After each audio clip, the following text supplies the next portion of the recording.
A coisa mais comum que você vai ver sobre geopolítica são analistas prevendo o fim do Estado russo e o desmembramento do seu território. Mas a verdade é que isso vem se repetindo de 10 em 10 anos, pelo menos nos últimos 100 anos. Porém, apesar das mais variadas crises, dos mais variados tipos,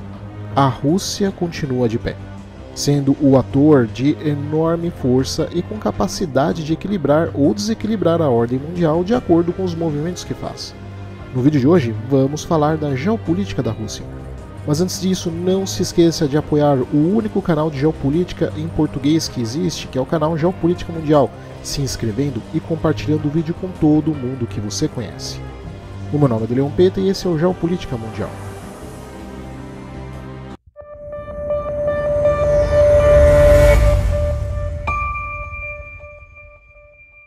A Rússia é o maior país do mundo, com seu núcleo geopolítico ficando consolidado a partir do entorno do rio Volga e ao redor da sua atual capital, Moscou, indo desde o norte, onde hoje fica São Petersburgo, dando acesso ao Mar Báltico, até o sul, na área de onde hoje fica a cidade de Volgogrado e Nizhny Novgorod, a leste, tendo assim acesso ao Mar Cáspio. Ou seja, apenas o seu núcleo geopolítico, o chamado núcleo moscovita por si só, já é maior do que a maior parte dos países. A região é grande, mas praticamente, em geral, plana, sem grandes formações geográficas que possam servir de defesa natural. Por esse motivo, a história da Rússia basicamente tem sido a de sobreviver a invasões após invasões por forças estrangeiras, e devido a essa falta de defesas naturais em seu núcleo, a estratégia de Moscou tem sido a de arrastar as guerras tempo suficiente para sangrar e desgastar os seus invasores. E esse fator de constantes invasões, falta de defesa natural, somada com longas e sangrentas guerras, produziram um enorme efeito sobre a cultura e sobre a sua psicologia, e é claro, também sobre a sua política, tanto interna como externa. Isso fica claro na sua história antiga, com essa planície euroasiática entre o Báltico e o Mar Negro sendo a área aproximada de onde os eslavos orientais iriam estabelecer o seu primeiro estado,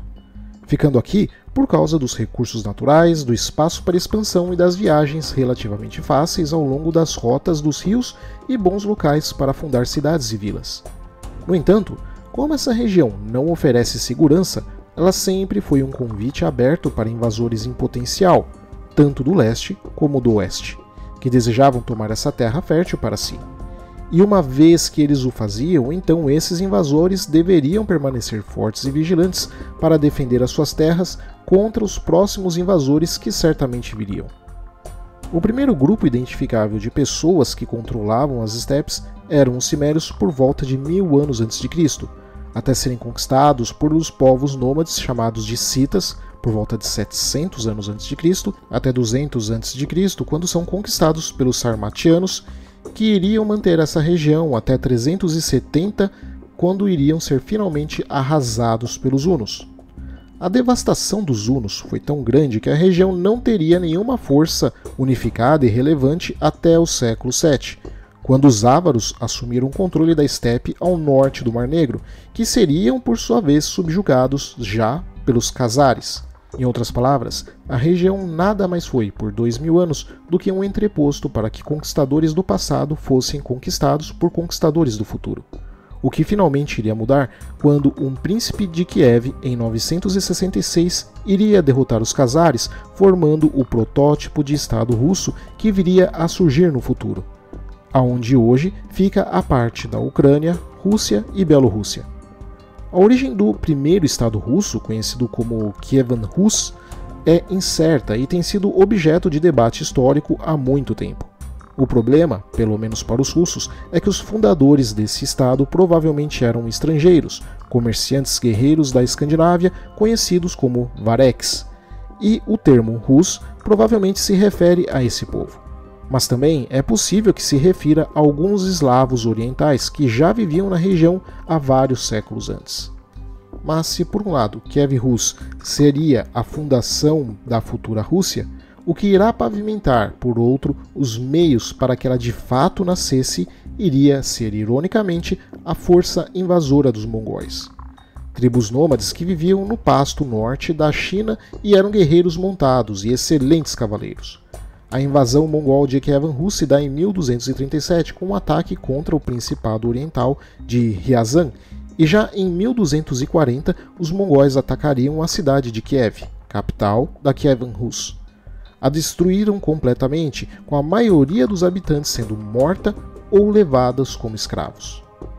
A destruição de Kiev foi um golpe devastador para a sociedade russa, sendo a cidade um importante centro cultural e religioso, além de ser a sede dos principados russos. A sua destruição marcou o início do domínio dos mongóis na região, que iriam fazer com que a sociedade russa fosse forçada a se adaptar ao governo mongol e à sua cultura, o que iria fazer com que a cultura russa, que iria nascer no futuro, fosse uma mescla de cultura mongol com a cultura russa daquele período. Porém, no século XV, o Principado de Moscou, liderado por Ivan III, começou a se fortalecer e a se rebelar contra o domínio mongol, e em 1480, Ivan III conseguiu vencer os mongóis em uma batalha decisiva e se proclamou o primeiro czar da Rússia, marcando o início do fim do domínio mongol. Graças ao colapso de Kievan Rus é que a cidade de Moscou começou a crescer, e a se destacar graças à sua posição estratégica no entorno do rio Moscou, afluente do rio Oka, que por sua vez deságua no rio Volga, atraindo para si então importantes rotas comerciais, o que ajudou por sua vez no seu crescimento econômico. Porém, permanecia o problema da falta de barreiras naturais e não à toa o trauma de mais invasões, que agora estava enraizado na mentalidade russa. Assim, para resolver este problema, os estrategistas e estadistas russos tradicionalmente têm mantido a estratégia iniciada por Ivan o Terrível no século XVI, consistindo em manter o controle das barreiras geográficas distantes que pudessem então servir de defesa para o seu núcleo geopolítico, se destacando assim o controle central sobre os montes Urais, para assegurar a defesa oriental do então czarado da Rússia, ao mesmo tempo em que garantia o domínio no norte, em direção ao Ártico, sobretudo estabelecendo domínio na importante península de Kola, enquanto ao sul consolidando o domínio sobre as montanhas do Cáucaso, usando essa região como barreira para eventuais ameaças persas ou otomanas. Já no século XVII, enquanto os oceanos eram disputados pelos impérios marginais europeus como Portugal, Espanha, França ou Inglaterra, a Rússia inicia um processo de expansão territorial por terra similar ao processo de colonização das forças da Europa Ocidental, expandindo em direção ao leste na vasta e plana e praticamente vazia região da Sibéria, finalmente atingindo as montanhas Tianshan, montanhas Altai e o lago Baikal no seu leste e sudeste, onde em meados deste século os russos iriam alcançar o rio Amur e os arredores do Império Chinês, então dominado pela dinastia Qin, onde após um período de conflito com essa dinastia, a Rússia fez as pazes com eles em 1689, na qual a Rússia cede as suas reivindicações territoriais sobre o Vale de Amur, mas ganhando por sua vez acesso à região leste do lago Baikal e à rota comercial para Pequim. Acordo que abriria espaço para o avanço final em direção ao Oceano Pacífico. Em paralelo a essa corrida ao Oriente, o czarismo da Rússia também continuou com seu crescimento territorial no sudoeste, reivindicando os chamados Campos Selvagens, onde hoje fica a atual Ucrânia Oriental e sudoeste da Rússia, que estavam sob domínio polonês-lituano. O objetivo russo era o de conquistar tanto a Crimeia para ter acesso marítimo ao mar Mediterrâneo, como a parte ocidental ucraniana, para tentar assim utilizar as montanhas dos Carpatos no sudoeste como uma defesa contra as forças europeias. Porém, o plano fracassa e o domínio de Moscou sobre a região só vai se dar no final do século XVIII. Em 1721, o czarado da Rússia então muda o nome para Império Russo, quando o czar Pedro I, o Grande, decidiu dar ao país um título mais condizente com a sua crescente importância no cenário internacional. Ele queria que o país fosse visto como um império, semelhante às grandes potências da Europa, como a França e a Grã-Bretanha, e usou esse novo título para refletir essa ambição. Ambição essa que não era incompatível com o tamanho da nação, que agora, além de dominar a parte oeste da atual Ucrânia e Crimeia, se estendia ao norte da atual Bielorrússia, fechando o acesso das planícies do norte da Europa. Um plano e largo corredor que tem sido visto por estrategistas russos e europeus como uma área de acesso pleno e contínuo ao núcleo geopolítico da Rússia. Nessa época também, os russos tentam a sua primeira aventura ultramarina, estabelecendo colônias nas Américas, onde hoje fica o Alasca e a Califórnia. Porém, com o território sendo excessivamente longo e sem capacidade naval suficiente, essas colônias acabaram fracassando, e eventualmente o Alasca seria vendido aos Estados Unidos em 1867. Porém, apesar da obsessão russa em regiões defensivas longe do seu núcleo geopolítico, essa estrutura trouxe dois grandes buracos que têm ameaçado o próprio núcleo russo. O primeiro a oeste, através da já mencionada planície do norte da Europa, onde a Rússia nunca foi capaz de manter um domínio direto, tendo de recorrer a alianças ou subjugações das elites locais para poder manter alguma forma de influência sobre esse território. Essas planícies do norte da Europa se formam a partir da Polônia e tradicionalmente serviu como ponte de acesso para as forças estrangeiras poderem investir diretamente contra o coração russo sem maiores dificuldades, já que este território não possui estruturas naturais significantes durante a primavera, verão e na maior parte do outono. As famosas investidas de Napoleão Bonaparte, do Império Alemão na Primeira Guerra e das forças nazistas na Segunda Guerra foram justamente utilizando essas planícies como corredor contra a Rússia. Portanto, o posicionamento das nações que ficam na planície do norte da Europa tem a capacidade de mudar drasticamente a equação geopolítica da região, sendo que os países daqui, se ficarem sob a influência de algum estado rival à Rússia, então Moscou fica numa posição defensiva.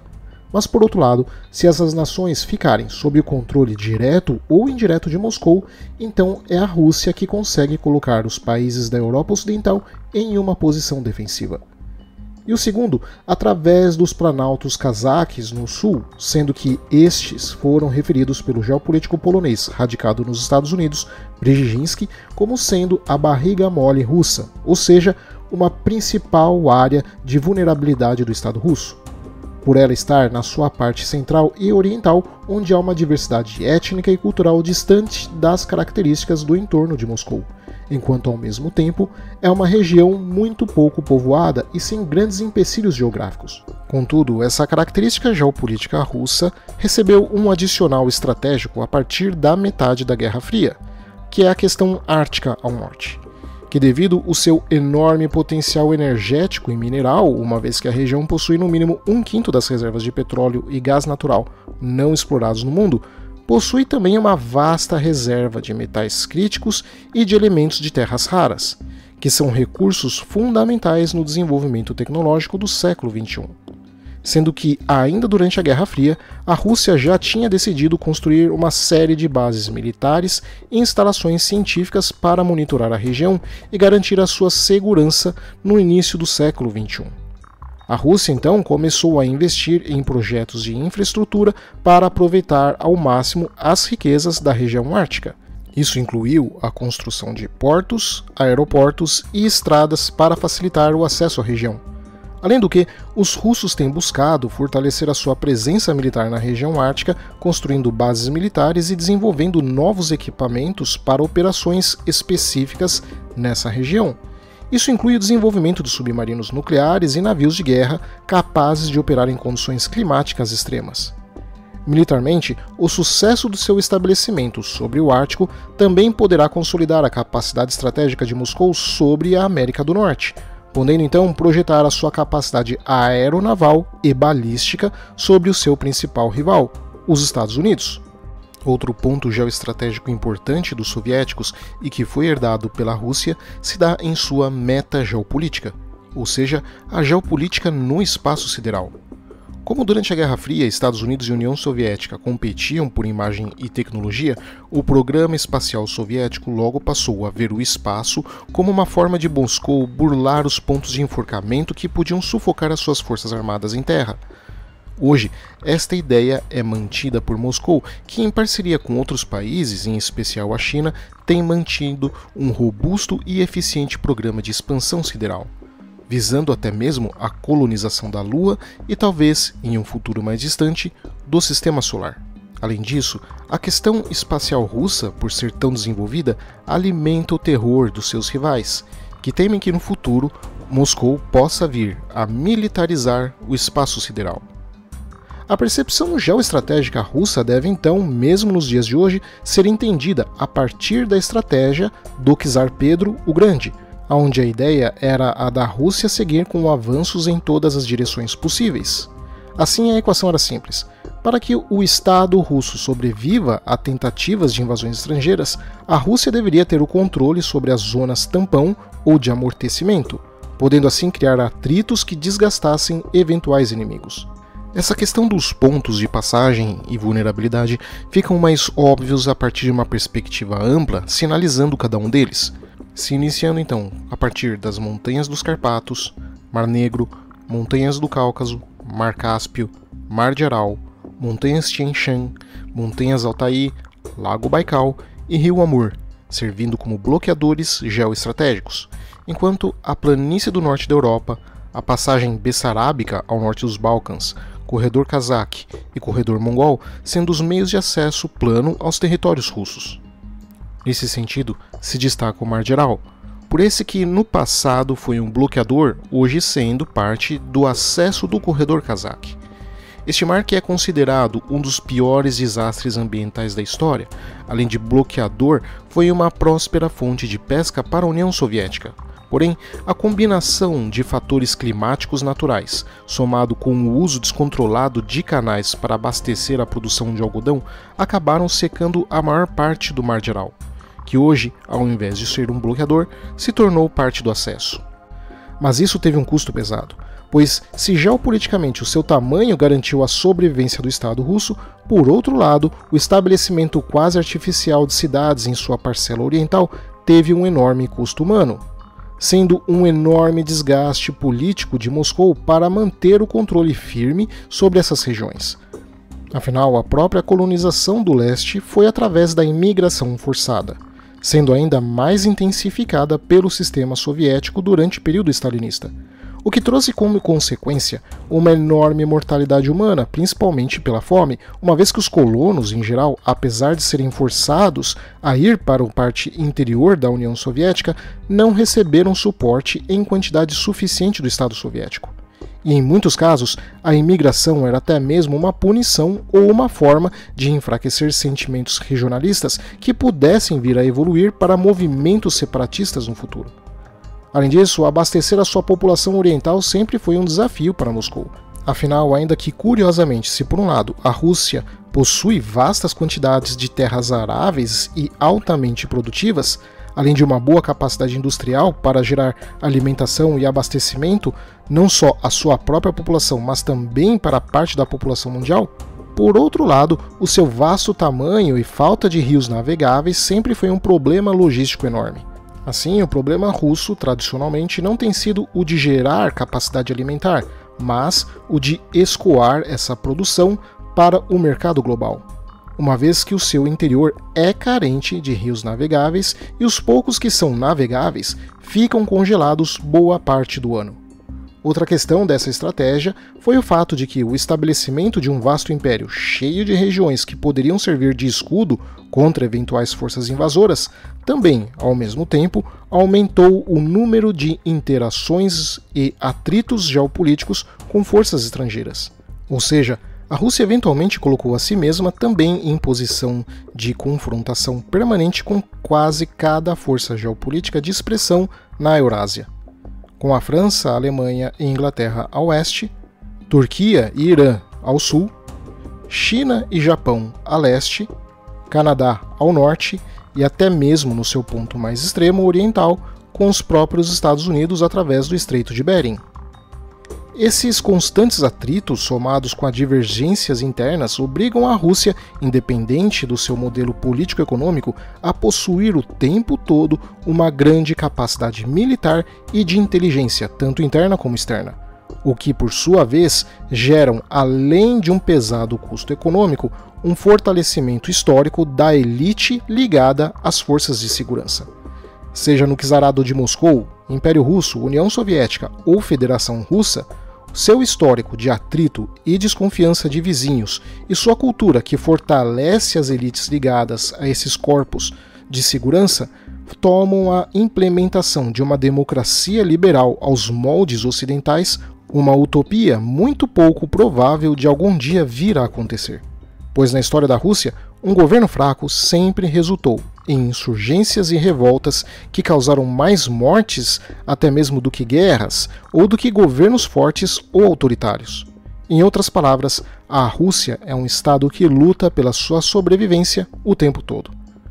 Mas há outro motivo para a expansão russa em direção ao Oriente do que apenas a defesa geoestratégica, que é o fator geoeconômico. O sul da Rússia, se estendendo desde a fronteira da Ucrânia até o norte da Mongólia, forma uma quase linha reta onde ficam algumas das terras mais férteis do planeta, sendo a Rússia um dos 4 maiores produtores alimentares do mundo. Ao passo que no Cáucaso, no entorno do rio Volga, na Sibéria e no Extremo Oriente ficam áreas extremamente ricas de petróleo, gás natural e carvão. Em termos energéticos, a Rússia detém as maiores reservas de gás natural do mundo, a 2ª maior reserva de carvão e a 8ª maior reserva de petróleo. E por fim, no entorno dos Montes Urais, Centro-Sul e Oriente, as maiores fontes minerais do planeta, sendo o único país do mundo que possui em seu território todos os tipos minerais, com a Rússia possuindo reservas estimadas em 75 trilhões de dólares. Portanto, a Rússia é simultaneamente uma das mais vitais produtoras de alimento, energia e minérios do mundo, sendo parte fundamental da cadeia de produção global, e sem a Rússia, toda a cadeia mundial poderia eventualmente colapsar. Este excesso de riqueza, somado com a falta de mão de obra humana, sempre foi visto por Moscou de forma ambígua, ora se orgulhando de sua riqueza, ora sentindo que estrangeiros cobiçam e conspiram para roubar as suas riquezas. Já na questão marítima, por enquanto, a Rússia possui uma série de vulnerabilidades não apenas na sua costa norte, que passa pela questão de ser intransitável na maior parte do ano devido ao seu congelamento, como ainda por cima os seus principais portos de Sevastopol, na Crimeia, Baltsk, em Kaliningrado, Severomorsk, em Murmansk e Vladivostok, no extremo leste, são pontos que poderiam ser facilmente bloqueados por forças hostis em estreitos. Assim, apesar da Rússia ser naturalmente um ator terrestre, o Estado russo sempre foi compelido a desenvolver uma marinha poderosa o suficiente para pelo menos conseguir causar retaliação em nível estratégico em caso de agressão e que garanta o livre acesso através desses estreitos ou que seja capaz de punir eventuais estados hostis que tentarem bloquear as suas passagens marítimas. Contudo, caso se no futuro especulações de alterações no clima, o extremo norte do planeta se mostrar verdadeiro, então tal fato significaria uma profunda e gigantesca mudança não só na geopolítica russa, mas também no equilíbrio de poder mundial, uma vez que nesse caso a Rússia passaria a ser um corredor naval entre Ásia e Europa, contínuo e permanente, diferente das rotas que passam pelo sul do planeta. Logo, a Rússia seria o único país por toda a rota, o que iria baratear gigantescamente o custo de transporte e seria muito mais rápido e estável do que os estreitos dos mares do sul, que são frequentemente alvos de disputas de influência por entre as potências. Para lidar com isso, a diplomacia russa tem se alternado entre uma política ambígua, ora mostrando músculos fortes para tentar intimidar países vizinhos que tentam se alinhar com forças estrangeiras, ora se apresentando como amigo e protetor de países que se sentem pressionados por outras forças estrangeiras. A questão da geopolítica russa é o melhor exemplo do porquê a geopolítica, por ser essencialmente pragmática e ultra-realista, deve sempre superar aspectos ideológicos e porque uma política externa motivada por interesses ideológicos está fadada ao fracasso. Por exemplo, tanto Lenin como Stalin eram críticos ferozes da política externa do Império Russo sobre o controle dessas zonas tampão, Contudo, assim que a União Soviética foi fundada, a política externa dos soviéticos acabou, em essência, tendo os mesmos preceitos e comportamentos da política externa imperial russa. E por sua vez, no fim da Guerra Fria e da União Soviética, a política externa da Federação Russa também teve que adotar as mesmas linhas e diretrizes de política que eram usadas pelos seus antecessores, mudando apenas a forma de como conduzir e planejar a sua geopolítica.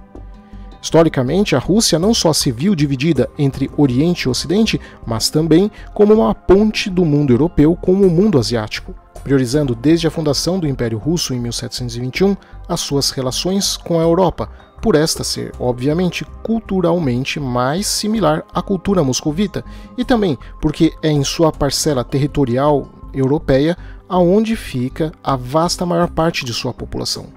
Porém, a ascensão asiática no início do século XX tem obrigado a Moscou a ter que não só enxergar a sua ala oriental como uma mera área defensiva ou produtora agrícola, mas também a ter que consolidar fortes interações com os países na região. Primeiro, com a Guerra Russo-Japonesa em 1905, onde a arrogância czarista ao subestimar o Império Japonês colocou o Império Russo de joelhos. A falta de infraestrutura pesou para o exército russo, que sofreu em ser abastecido, e sua marinha, por ter que praticamente cruzar o planeta passando pelos pontos críticos de enforcamento ao sul de Suez e Malaca, por exemplo, não conseguiram impor condições de efetividade no seu confronto com a marinha japonesa.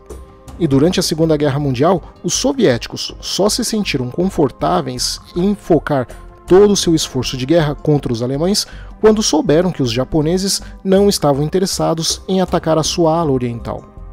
Posteriormente, com a ascensão chinesa, que em um primeiro momento parecia ser aliada, mudou para uma sobrecarga enorme na sua estrutura de defesa quando os interesses chineses começaram a mostrar hostilidade em confrontos fronteiriços com os soviéticos na região do rio Ussuri, na Manchúria. Moscou, que durante toda a Guerra Fria havia se preparado para um cenário de guerra no teatro europeu, subitamente teve que replanejar a sua doutrina de defesa para também se proteger no extremo asiático, fator que contribuiu para que o colapso da União Soviética eventualmente ocorresse. Hoje, porém, a ascensão asiática, longe de ser uma ameaça, se tornou parte da segurança russa, com os mercados asiáticos sendo uma alternativa saudável para se contrapor à dependência da sua relação comercial histórica com os países europeus. Afinal, conforme a órbita geoeconômica mundial retornou para o Oriente, essa região gradualmente se tornou mais economicamente importante para o mundo e isso tem atraído a gravidade russa também, com os russos priorizando cada vez mais os seus laços econômicos, sociais e políticos com países como Índia, Paquistão, China, Irã, Turquia, as Coreias e até mesmo o Japão. Ao passo que a Europa, devido à sua aproximação com os Estados Unidos, cada vez mais diminuem as suas relações econômicas com a Rússia e apresentam, do ponto de vista de Moscou, uma maior ameaça militar. Assim, isso representa uma mudança de 300 anos de gravidade geopolítica, onde a Europa era vista como uma prioridade e a Ásia como secundária. Agora, porém, a Ásia é vista como prioridade e a Europa como secundária e de caráter de segurança militar. Essa mudança, porém, não é algo confortável para os russos, pois uma série de desafios se acumulam e caem de uma vez só sobre Moscou, colocando pesos enormes na sua capacidade de planejamento geopolítico. Afinal, sua população, cada vez mais envelhecida, ainda permanece exposta à Europa. Sua parte oriental ainda sofre com falta de infraestrutura e presença humana em quantidade suficiente. Problemas esses que levarão tempo para serem resolvidos, pois são grandes e muito complicados. E com as consequências político-econômicas da guerra na Ucrânia, a Rússia tem cada vez mais ficado dependente da China, o que pode vir a ser um problema caso a China enfrente oscilações econômicas, políticas e militares. E para não depender demais dos chineses, os russos têm fortalecido como contrapeso as suas relações com os indianos, criando uma estranha, ingrata e complicada relação triangular na região do Centro Asiático. Porém, se há algo permanente na história russa, é a sensação de crises e problemas, sendo que situações críticas e complicadas que poderiam levar outros países ao colapso, na Rússia, isto é apenas parte do seu cotidiano histórico. Ao longo de várias e várias décadas, os mais diversos analistas apontaram e profetizaram várias e várias vezes o fim da Rússia. Porém, os russos, mesmo que patinando de forma atrapalhada e desengonçada, continuam seguindo de pé de forma determinada e desafiando e quebrando as profecias daqueles que apostaram em seu fim. Obrigado a todos, espero que vocês tenham gostado e um mega, hiper, super especial obrigado aos membros do canal, que graças a eles eu tenho conseguido trazer conteúdo de geopolítica genuína para vocês. E se você não puder ser membro para ajudar o canal e tendo acesso ao conteúdo exclusivo dele, não tem problema, você ainda pode ajudar se inscrevendo e principalmente compartilhando o vídeo com todo mundo que você conhece. Obrigado a todos e até o próximo vídeo.